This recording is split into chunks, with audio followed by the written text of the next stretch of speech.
Welcome to Don't Quote Me on That. One day we will have an intro, but today is not that day. All right. Hello. I'm Kalina, and welcome back to Don't Quote Me on That, where we kind of talk about movies. I am using we in the royal sense once again because it is just me. But y'all got a solo episode from Eleanor last week, so we're trying to even the scales. Even though I'm pretty sure I've done more solo episodes, so she's gonna have to catch up. So you guys comment what you want to hear Eleanor talk about by herself, and I'll stick around that for when I'm feeling lazy next time. But anyway, this week I have a recommendation again, and it is a movie again. So this is like, you guys, if you want us to talk about movies more, you need to recommend them because apparently that's the only way we do that. But this was a recommendation from my mom, and I went with this because this week was her birthday. And I saw this tweet a long time ago that was like, what's your mom's 10 favorite movies? And like people were like, responding to it. And I asked my mom what her 10 favorite movies were. And we never did get to 10. She was like, I'm going to have to think about it. But we got like 5 of them. And some I have seen before. One was Twilight, which like we used to watch together. Her favorite movie of all time is My Big Fat Greek Wedding. So I thought about talking about that, but I have seen it before. So I wanted something new. So I was like coming into it with a fresh point of view, fresh perspective. There was one I can't remember, and then there was 2 I hadn't seen, which was Untamed Heart, which I have no idea what that's about, and then the one I'm talking about today, which is To Sir with Love, starring Mr. Sidney Poitier. So, I asked her if I should. So I was talking to her because it's her birthday this week, and I was talking to her about the idea, and I was like, I don't know if I should do My Big Fat Greek Wedding or To Sir with Love, and we agreed on To Sir with Love. So that is what I will be talking about today. Thanks to my mom for the recommendation and for being a loyal fan and listener of the podcast. She's great. So I don't actually think I've ever seen a movie with, and I feel like I'm saying his name wrong, which is embarrassing because like I did study French. But Mr. Sidney here, I've heard the name, like I know he's important, but I don't think I've actually seen a film with him. So I was excited to watch this, and I'll just give you a little background. I'll read off the Wikipedia page for you here. Just to give you a little summarize the movie for anyone who hasn't seen it.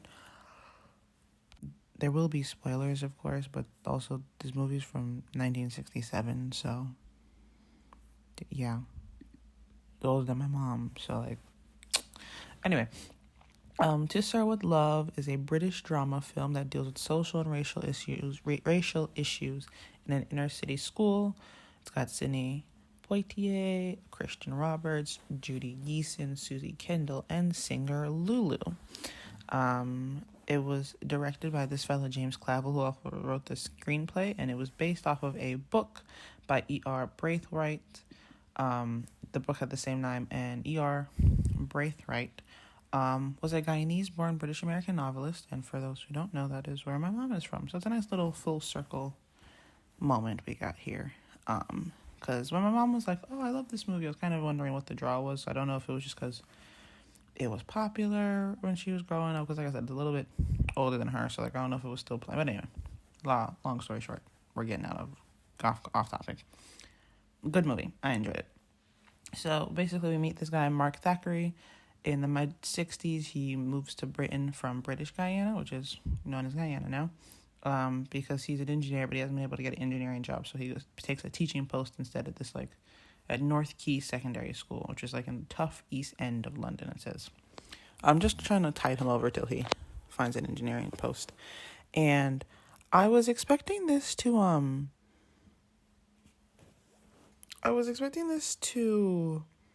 be kind of like a freedom rider sort of vibe where like, they were like in gangs and stuff, but it just seemed like they were just from like a rougher area, not having, not the best life, a little tough, but it wasn't like outright gang violence and things like that. It wasn't to that extreme, if that makes sense.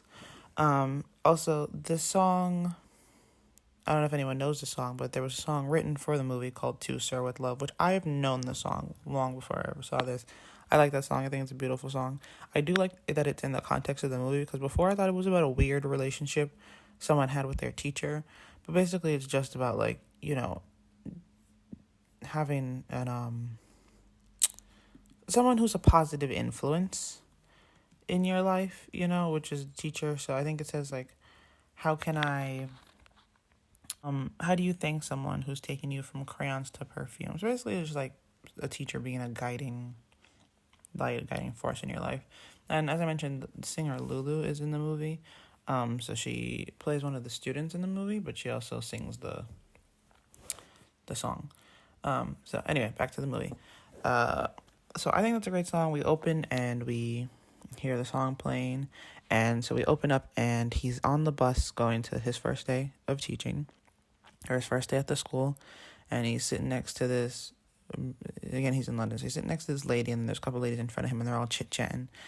And they're like, I was like, this is great. Because, okay, so for those who don't know, Sidney Poitier is black, and he's in London, and everyone else around him is white, right? At least in this time. And except for one of his students, which we'll meet later. And so I was like waiting for the other shoe to drop, because that's always a thing. Like, again, I like teacher movies well enough, and I love Freedom Writers. For some reason, when I was younger, I had TV in my room, and like Freedom Writers used to be playing a lot on one of the channels. So like I watched the entirety of it, but like in bits and pieces. And then one day I actually sat down and watched the movie, and I really liked that movie with I think it's Hilary Swank. But that was a big thing, is that she was a white teacher coming into this like inner city school that was having all these race relations, yada yada yada, things like that. And then this is not like a teacher movie, but The Blind Side, but like in the reverse, you know what I mean? So I was kind of like waiting for the other shoe to drop for like half the movie, and then it never really did in the way I was expecting, which I was glad for. But like I think because of the movies I'm used to now, I was waiting for them to be like call him something or like be outwardly racist to him, but they never really were. They were Now the reason I bring this up, the ladies on the bus were objectifying him because they were talking about like taking him to bed. Now he must be well endowed and yada yada yada. But he was just kind of like laughing with it. I was like, they're not like, it was based in like race assumptions, but it wasn't like actively insidious. You know what I mean? And he was laughing along, so he seemed fine. And then so he gets to the school, and he's like, he goes into the classroom, and they're like, Mr. I don't remember the guy's name. They're like, Mr. Whatever's in the teacher's lounge where he belongs. So like, they're just unruly, no teacher in the class. And that's the first introduction he has with his students, even though we don't realize it at the time. And then he like meets the other teachers. One of them is like, I teach domestic science, and is domestic science like home ec? Also, there might have been some things I was wondering if they flew over my head just because I wasn't British, or just because it was like of the time, very much of the 60s, or like what. And then they introduced him to a new teacher, Gillian, and they were like, she's been here a couple days. And then later on, they were like, Gillian, you can show him the ropes and convince him to stay. So like very clearly, they're setting up a love plot there, which like is fine, but also like don't tell the teacher who's only been here 2 days longer than him to show him the ropes and convince him to stay. Give it to an old teacher. But anyway, it's mostly ladies, and then it's him, and then there's this other old guy who does not like the children that he's teaching, right? And then when Gillian was talking to him one time, or Jillian, I don't know, I heard both in the movie, but when she was talking to him, he was like, why does everyone keep thinking I'm going to leave? She's like, oh, don't worry, it's not that bad, and they're kind of hard to get a hold of, and there's no corporal punishment at this school. But she goes, but of course it'll be much easier for you. And till now, I'm still not sure if that's because he was black or just because he was a man, because she was saying how she was having a tough time controlling the kids, but she also seemed like kind of a timid lady, so I don't know if it was like a race comment or a gender comment or what. Also, something about this man. This man is so charming. Sydney. I'm sorry, I'll refer to him as his character name. Mark Thackeray. Very charming man. I get it. Okay? I understand. And then the students are on lunch break, and they're like dancing in the hall, and the teacher's like, yeah, they take over the hallway whenever it's lunch break. And so they go, Thackeray and Jillian go to check out the kids dancing, and the kids ask them if they dance, and Jillian takes off. She's like, okay, I'll see you later. Even though she's supposed to be showing him around and taking her to the principal's office, she just cuts and runs real fast.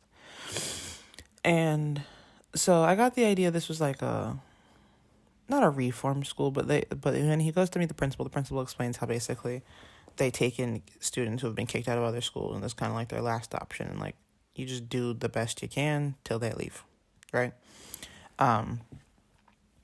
So then he sits down, he's given this, like, so we see him in the classroom for the first time, and he's doing attendance, and, like, I don't know what kind of order this attendance was in, because it was not alphabetical, and it was not based on the way they were sitting.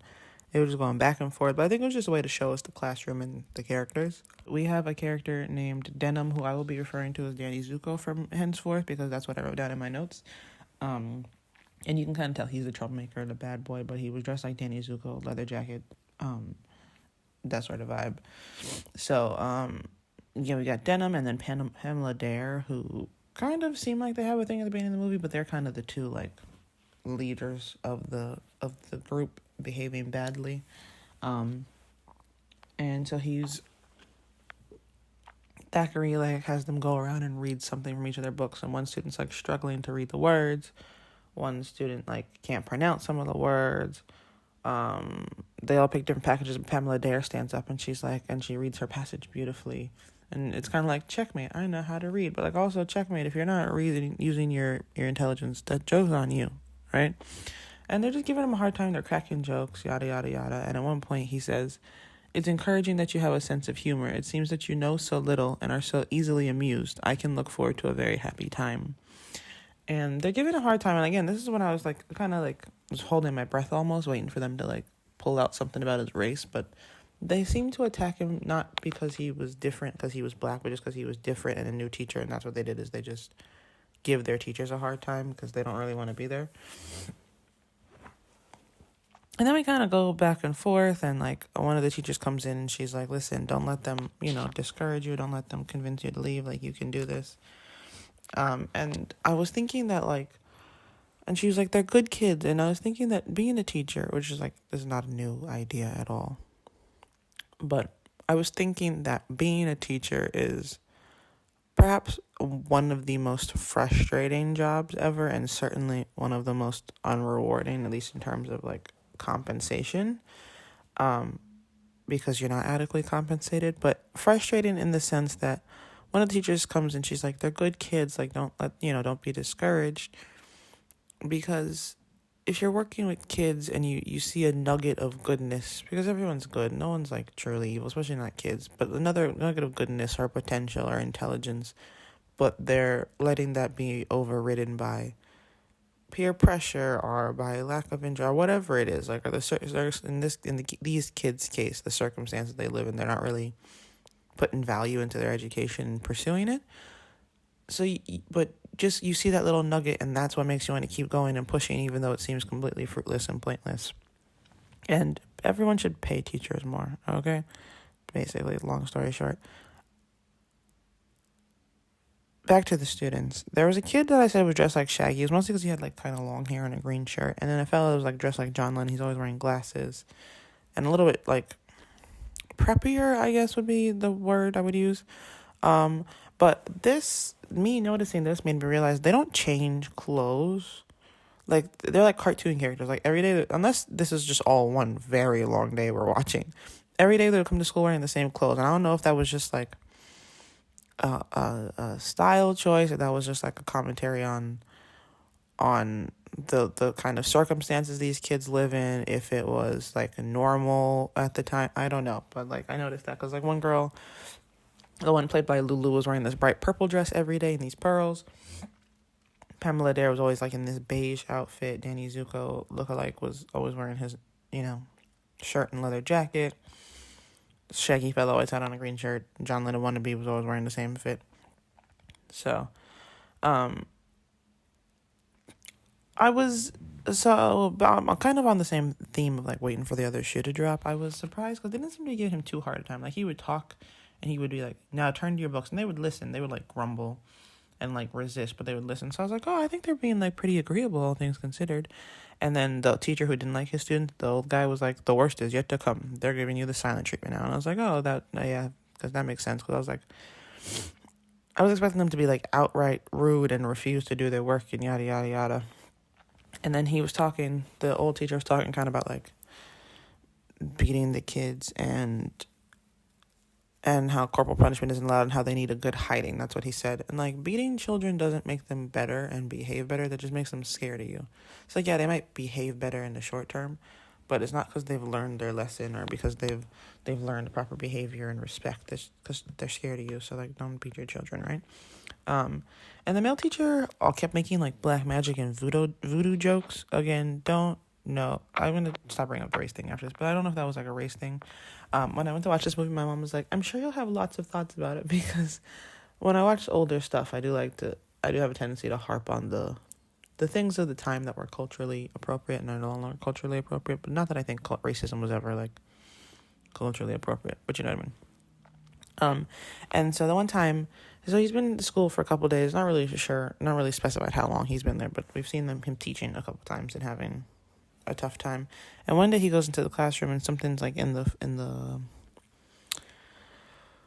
classroom stove burning, and he like flips out and he sends all the boys out the room and then starts talking to the girls. And this is when I did not agree with him, because he was calling them sluts, which like I guess was not a bad word of the time, because later on in the movie when the student says, and he doesn't curse or anything, and I was like, personally speaking, if someone called me a slut in my face, I would consider that a curse. I know it's not really, but like that's how I would feel, especially if I was a child. But anyway, he was like, and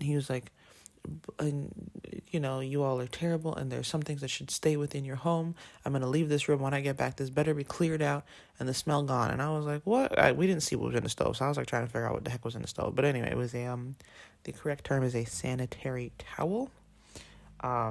So that's why he flipped out, and then he felt really bad about flipping out, because he was like, that was the one thing I swore I wouldn't do, is lose my temper. And usually there's a like student ally in these sorts of movies, like one person who like is like, I'm sorry about the others, but you know, you kind of gotta get along with them to survive. But they're like on the teacher side, they're really not quote unquote that bad or as bad as the rest of them, so for lack of a better phrase. But that's not happening here. I thought there was gonna be Pamela Dare, but she was giving him just as hard a time. And when he was talking about how he like felt bad for losing his temper about the pad being in the stove, I was thinking of the teacher cop parallel, which is a parallel I have that exists in my mind. But basically, a lot of times people are like, it's not fair, the standards we hold teachers or cops to, you know, like, oh, what, a cop can't respond, a cop's only human. And same thing with a teacher, like he flipped out, and I don't think he should have been going around calling children names and yada yada. Like, obviously that's a very frustrating thing, but I think basically, long story short, the teacher cop parallel is that those are the sorts of jobs that unfortunately it is not fair, but you have to be held to a higher standard than the average human because of the nature of the job. Also like for doctors, you know, like just because of the nature of the job you took on and you're doing, the standards for you for the rest of your life are going to be different. And it's not fair, it's not equal, you know, but it is the truth and it is a fact of the matter. So, you know, he was like, I can't believe I lost my temper, but like, if it was anyone else, I'd been like, yeah, I understand why you lost your temper, but because you're a teacher, it's worse that you did. Does that make sense? So the next day, he finally decides to change his tactic. He's like, okay, I'm not going to teach you. You guys are going to be adults soon, because it's like the graduating class. So he's like, you all are going to be adults soon. I'm going to teach you, instead of treating you like children, I'm just treat you like adults. So he says all the ladies are supposed to be referred to as Miss. They will address him as Mr. Thackeray or Sir. The boys will be addressed by their surnames, and they can ask him any questions they want. They will talk about everything, marriage and sex and life and rebellion and all that stuff. And over time, the class very slowly like gets on board with this, except for Danny Zuko lookalike, because you know we gotta have a resistor. And then he goes, no man likes a slut for long, when he's talking to the ladies. And I was like, I don't really like that word, but you know, tomato, 6-1. And I didn't really love the gendered instruction, but obviously, like, it was the 60s. I get where he's coming from, and it wasn't too bad, because he was like, he's like, we're going to start with the ladies. You all need to, you know, present yourselves well, and speak politely, and be not demure, but, like, be nice ladies, essentially, because a man only wants a slut for so long, is what he said, and that's not who they end up marrying, is essentially the gist of it. So, you know, you need to present yourselves well. But then at the end, he's told the men, like, ladies won't be interested in you. You all need to shower and practice proper hygiene, because it's a competition out there, and ladies won't be interested in you if you smell bad and don't take care of yourself, right? and dress well. And he says to the men, I've seen garbage collectors who are cleaner. So, and then they're talking about like haircuts. He's like, if you want your hair long, that's fine, but you got to keep it clean and cut it nicely, right? And then they're talking about one of the other teachers, how he looks sloppy. And Thackeray says something I think is very important. That's the main lesson he teaches them throughout this movie. He says, I'm the one to criticize if I fail to maintain the standards I ask of you, which I think is just good life advice. But basically he's like, I'm not responsible, and this comes up later in the movie. He's like, I'm not responsible for the other teachers. The other teachers are not your teachers. So it doesn't matter what they do or say or look like. I'm the one asking you to maintain the standards. I'm the only person that you, besides amongst yourselves, I'm the only person who you can criticize or call out for not maintaining those standards, because I'm the one asking them of you, because the world will later ask it of you. And I said here in this scene, I was like, at least he got them to listen, because like even if they're not necessarily agreeing with him, this is the first time they like sit down and are genuinely engaged. And then there's a scene where the kids are dancing, and one of them's like, Danny Zuko was like, wants Pamela Dare to dance with him, and she's like, you didn't call me Miss, I'm Miss Dare. And he's like, whatever. And then he asks another girl to dance with him, and she's like, if you're gonna ask me to dance, ask me properly. This is the girl played by Lulu. I think her name is Barbara Pegg, maybe. And so another guy's like, Miss Pegg, may I have this dance? And I was like, a guy calling you Miss is nice. That is fun. And then I think a big turning point is he is talking to them about their fashion and how fashion is a form of rebellion. He's like, if you go to the museum, you'll see like your fashion's from the 20s or whatever, blah, blah, blah, blah. And they're like, oh, but we can't go. And this is when you get a glimpse of their lives. They're like, a bunch of them are like, I can't go to the museum. I have to take care of the house, or I have to help with the baby, or I have to, work, or yada, yada. So they can't go after school. School's the only time they have. So Thackeray manages to arrange a field trip for them. Calls it a school outing, a class outing. But he manages to arrange a field trip for them to the museum. And everyone's very nervous about it. And he gets Jillian to come along because he needs another staff chaperone. And it goes really well. And the students have a great time. We get this very nice, photo montage of them at the museum, looking at the things, all that stuff. And then this goes back to I'm the only person you can criticize when I fail to maintain the standards I ask of you, is they're in gym class, and there's one of the students who's a little heavier than the others, and they're supposed to be jumping over this, I don't know, I think, I've seen, it looks like the thing in gymnastics, the pommel horse that the men do. It looks kind of like that, but they have to jump over it, and the gym teacher will catch them. And the student goes, this is all of Thackeray's students, so he's like, I'm not a kid, because the PE teacher keeps calling him kid, and saying he's insolent. He's like, I'm not a kid, I'm a man, and I'm telling you I can't do it. And the whole class is like, yeah, he's fat, he can't do it, which, I didn't like you didn't have to say it like that, but yeah, they're like, he can't do it. And then when he goes to do it, the thing breaks, and he gets hurt, and the legs of one of the thing comes off. So one of the other students grabs the leg, and he was like, you planned this. Because earlier in the movie, they had sawed off Thackeray's, one of the legs to his desk, and then left it there. So when he went to put his things on the desk, it fell. So they're like, you planned this. You knew he couldn't do it. You wanted him to get hurt. So then they threatened to beat him with the broken leg, and Thackeray has to step in. And eventually, Thackeray says, later on, Thackeray tells the student he needs to apologize to the gym teacher, but the gym teacher didn't apologize to the student or to either of the students. And everyone's like, that's not fair. And he's like, again, I'm not responsible for him, and life is not fair. This is what's going to happen when you go into the world, okay? Sometimes this is just how life is. So he kind of loses their support a little bit. They're not really chums like they were. Not that they were chummy, but they're not as close to him as they were before. And this is a little earlier, actually. There's a scene where he gets cut. Someone's throwing a can, and he catches it from hitting one of the students, and he gets cut. And one of the students goes, blimey, red blood, or something like that. And Pamela Dare's like, what do you mean? What did you expect it to look like? Ink? And immediately he realizes what that sounds, how that sounds, how the implication is, which is how you should respond. Because he goes, oh, I didn't mean it, I was only joking. But he immediately realizes how that was based in a racial assumption. And then there's a student here who's half black and half white, and Pamela Dare calls him out too. She's like, and you, I think his name is Seals. She's like, and you, Seals, like, you didn't say, and Seals is like, what do you mean? I didn't say nothing. And Pamela Dare is like, exactly, you never say anything. And kind of, I just thought that brought up a nice little bit of like the idea of being mixed. And like, in the story, his father is black and he hates his father, not because he's black, but because of, he says what he did to his mother and how he treated her and all this stuff. So like,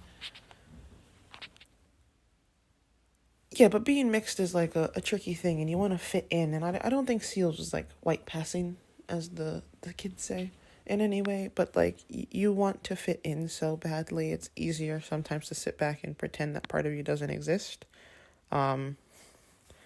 And so he was like, yeah, I don't say anything. And she's like, exactly, that you never say anything. And like, if you're not part of the solution, you're part of the problem, essentially. But anyway, we get the gym scene. I don't really get the point of the jumping exercise. I really liked also when the kid was like, I'm not a kid, I'm a man. And I don't think children should be acting grown, as my mother would say. But I do think that wanting to be treated with respect and like an equal is not a bad thing. And that is wanting to be treated like an adult.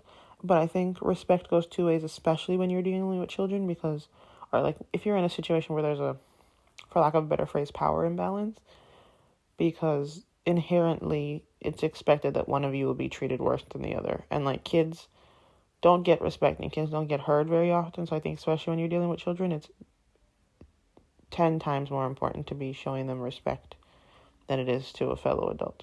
It's important to show respect all the time, but I hope you all understand what I'm saying.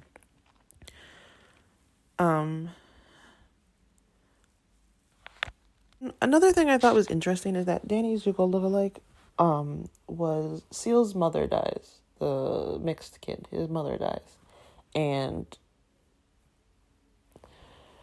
Danny Zuko is helping organize, they're buying flowers to send to the funeral. And so thought it was really interesting that he's like taking on the teachings of Thackeray, even though he's still not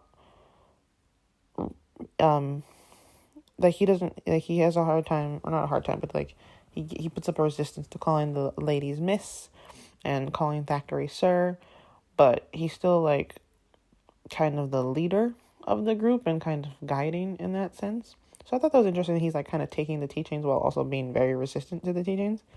And then this is the point in the movie where I realized this is the kind of movie that paved the way for things like Remember the Titans and Coach Carter. In terms of having a figure outside of your home that's guiding. And a lot of times those kids like for example, Seals only had his mother and then his mother died. And a lot of them talk about how like their fathers are gone or dead or divorced their parents or something but they don't live in necessarily stable homes. And it made me think of one time Seals comes to the classroom this is when he comes to tell them that his mother is dead, and he goes, I didn't know where to go, and he like rushes to Thackeray, and Thackeray hugs him and takes him out the hall.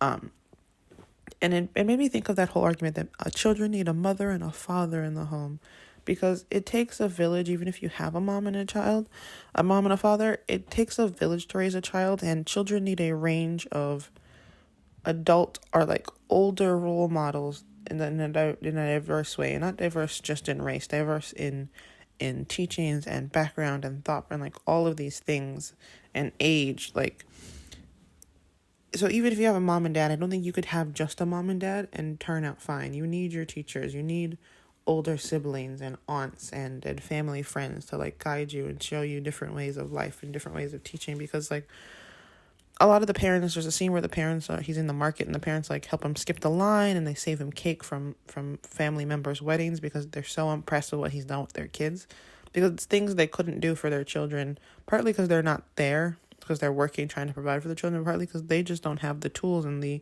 background and the ability to teach these things because they never learned it themselves.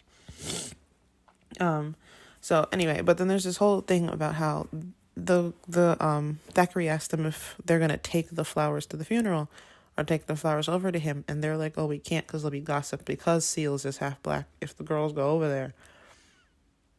they're gonna gossip about the girls and it'll be very bad for them. And they're like, we have nothing against you, sir. Of course, it's just, it'll be terrible for us if we go. But Pamela Dare, who at this point we realize has a crush on Thackeray, is like, I'll go, sir. Don't worry. But then her mother comes to talk to him about how Pamela stays out late and she's worried about her, and will Thackeray talk to her because she listens to him. And when Thackeray tries to talk to her, she's like, I thought you were different, but you're just like everyone else, because she hates her mom. She's very upset with her mom. And she's like, and I'm not taking the flowers. So then, because of the whole incident with the broken leg at the PE class and all that stuff, Thackeray has to take over the PE class for the boys. And Danny Zuko challenges him to a boxing match. He's like, can we start with boxing today, sir? And Thackeray tries to avoid it, but they kind of give him no choice. So they have a boxing match, and he ends up hitting and Danny Zuko's like punching him up in the face, and he ends up hitting him once in the solar plexus, and Danny Zuko's done for. And this finally like clicked for the kid. That's like earned his respect, because Danny Zuko comes and he's like, why didn't you finish me? You could have, and I don't understand that. And Thackeray's like, look, I'm apologizing for losing my temper. Like, I shouldn't have done that. And so that kind of like puts him back on even footing with the kids, and they respect him again. So you kind of got to meet people where they're at. Talking doesn't work for everybody. It worked for the ladies. And he has this quote, which I don't know, remember if it's right before the boxing match or during it, but he says, forgiveness is the gift of God. And so after this boxing match, he earns their respect, and then he goes to the funeral of Seal's mother. And when he turns the corner, they're all standing there. So not just Pamela Dare, but all of the students, male and female, are standing out there with their wreath that they got together. And they're there to pay their respects to Seal's mother. So, and also I was like, I guess they can't gossip about you if you all go, right? And then the graduating class throw this dance, and earlier Pamela Dare asked him if he would save her a dance, and he said yes, of course. And I was very glad there was never any scene where there was like a teacher walked in on the two of them talking or something. There was some misunderstanding about their relationship, because he was he was always very respectful and never crossed any boundaries and all that good stuff. He was, doing what a responsible adult should. And Pamela Dare, I think, didn't get over her crush on him, but realized it was a fruitless endeavor, So he saves her a dance. They have a dance it said ladies' choice, but for some reason only the two of them are dancing. They have a dance at their graduating party. And he talks to her a little bit about like how he got a new job and he won't be here next year. And I was very glad that none of the students were upset with him for that, because I think it'd be very easy to be like, oh my gosh, you did so much for us and now you're leaving. I thought that's where this was going, but I don't know if I mentioned that. But anyway, he finally got a job that he would start in the summer, so he would stop teaching. And no one was upset with him about that, which I appreciated. And then we get a scene where Danny Zuko's like, we have a gift for you. And Lulu, who plays Pegs, I believe I said her name was, sings To Sir With Love. And they give him a gift. And he goes and sits, and they're like, speech, speech, speech. And he gets so touched and he almost cries, and he goes, I think it's best if I go open this now. And he goes and sits in his classroom to open it. And there's a card that says To Sir With Love, and looks like they all signed it, and he's got a cup. And it's a nice little scene. I like when men can be emotional, because I think, one, men should be allowed to be emotional. But two, I think now sometimes it's very easy to just go to be like, my man in my movie is emotional. He cried. And like, that's not the only way to show emotion. So I thought it was a very beautiful job on the point of Sydney, to the way he portrayed that, and the teariness without bursting into tears. But like, you can tell he's genuinely so touched and didn't expect this. And then we get the end of the movie where some students burst into his classroom, some students that he hasn't had, and kind of like poke fun at him, and they're like, I want your class next year, ha ha ha. And so Thackeray stands up and he pulls the job offer out of his pocket, his engineering job offer that he's been waiting 18 months for, and tears it in half. And like, while I get why that was the ending, and like, I do think there's some people who like need to, people like him aren't serving the world as best they could if they were teacher. Like, he should have been a teacher. There should be more teachers like him, even though his dream was to be an engineer. But at the same time, I think he should have just gone on with his engineering dreams. But the students needed him, so I get why he did it. Long story short, I thought it was a great movie. I wasn't expecting to like it so much. But like sometimes when I'm watching a movie and I'm being kind of critical or whatever, I'm taking notes in the beginning. When it's really good, I get to a point where I'm like, I don't even want to pick up the phone to write down the notes, because like, so it was kind of getting like that. And I thought there was some good teachings. I don't know why teacher movies, I think, give you a good medium to tell a story, in the sense that you can impart these lessons without it seeming cheesy that they're being stated so plainly. Like when he talks about, when the kids are like, I'm not a boy, I'm a man. Or one time someone says, so long as we learn, it doesn't matter who teaches us, does it? Or he says, it's your duty to change the world if you can. So things like that, like, they're stated so plainly, and sometimes, like, when you're watching a movie, especially, you don't want to be fed information like you're a child. Like, you don't want to have to decipher it either, necessarily, unless you're watching like a mystery or something. But you don't want to be fed the information plain blank, like it's you're simplistic.